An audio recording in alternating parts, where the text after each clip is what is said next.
তোমরা এটাকে কি বলো জানি না, তবে ছোটবেলা থেকে এটা আমি সুজির পোলাও হিসেবেই শুনে এসেছি। যখন ছোট ছিলাম সকালবেলা ভাত রুটি কিছু খেতে ইচ্ছা না হলে মা এইরকম একটা ঝরঝরে সুজির পোলাও বানিয়ে দিত। খেতে অপূর্ব হতো। তখন তো অত বুঝতাম না, তবে মা সবজি ভরে দিত, আর খেতে যেহেতু সুজিটা খুবই ভালো লাগতো তাই সবজিগুলোও খুব ভালোবেসে খেয়ে নিতাম।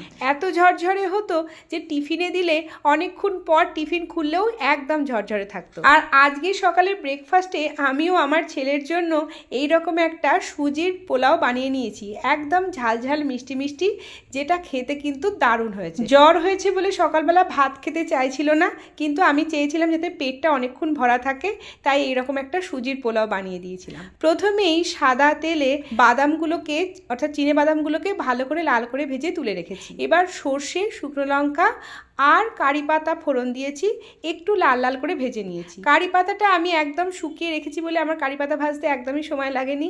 একটু নাড়াচাড়া করেই এর মধ্যে গাজর কুচি, পেঁয়াজ কুচি, ক্যাপসিকাম কুচি এবং আলু কুচি দিয়ে দিয়েছি।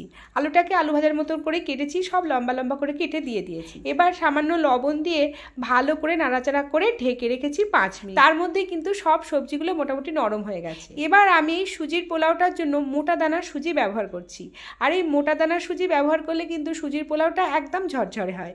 এবার একটু ঘি দিয়ে, হাফ চামচ মতো ঘি দিয়ে সব সবজি সমেত এই সুজিটাকেও ভালো করে ভেজে নিচ্ছি।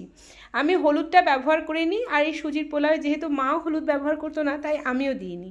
এবার ভালো করে ভাজা হলে, সুন্দর গন্ধ এলে হাতের সাহায্যে হালকা হালকা করে জল ছড়িয়ে দিচ্ছি। আমি কিন্তু একেবারে জল ঢেলে দিইনি, একটু একটু করে জল দিচ্ছি আর এটাকে শুকিয়ে নিচ্ছি। এই রকমভাবে আমি মোটামুটি হাফ কাপের থেকে একটু কম জল ব্যবহার করেছি, আর 1 চামচ মতো ভরে চিনি দিয়েছি। এবার ভালো করে নাড়তে হবে হাই ফ্লেমে, যতক্ষণ না এটা একদম ঝরঝরা হয়ে যায় আর একটা থেকে একটা আলাদা হয়ে যায়। তো একটু ভালো করে নেড়ে নিতে হবে ওই মিনিট 7 ধরে। হাই ফ্লেমে নেড়েছি, তাতে কিন্তু এটা একদম ঝরঝরে হয়ে গেছে। আর যেহেতু জ্বরের মুখ, তাই একটু ঝালঝাল করার জন্য সামান্য একটুখানি লঙ্কার গুঁড়ো দিয়েছি, আর 2 থেকে 3টে কাঁচা লঙ্কা চিড়েও দিয়েছি। এবার দেখো আমি খুব ভালো করে একটা সাথে মানে খুন্তির সাহায্যে বা স্প্যাচুলার সাহায্যে আলাদা করে নিচ্ছি, আর একটু নাড়িয়ে চাড়িয়ে আলাদা করে নিলেই কিন্তু সুজিগুলো একদমই ঝরঝরে হয়ে যাবে। তো দেখো আমার সুজির পোলাও কিন্তু একেবারে রেডি। এবার আমি একেবারে প্লেটে সার্ভ করার পর বাদামগুলো দিয়ে দিচ্ছি, কারণ যেহেতু বাদাম ভাজার পর ওটা আবার গরমের মধ্যে দিলে বাদামটা নরম হয়ে যাবে, সেই বাদামের যে ক্রাঞ্চি ভাবটা থাকবে না। সেই প্লেটিং করে নেওয়ার পর আমি বাদামটা ওপর থেকে ছড়িয়ে দিলাম। তোমরা চাইলে কিন্তু কিছুটা ধনেপাতা কুচিও দিতে পারো, আমার ছিল না তাই আমি দিইনি।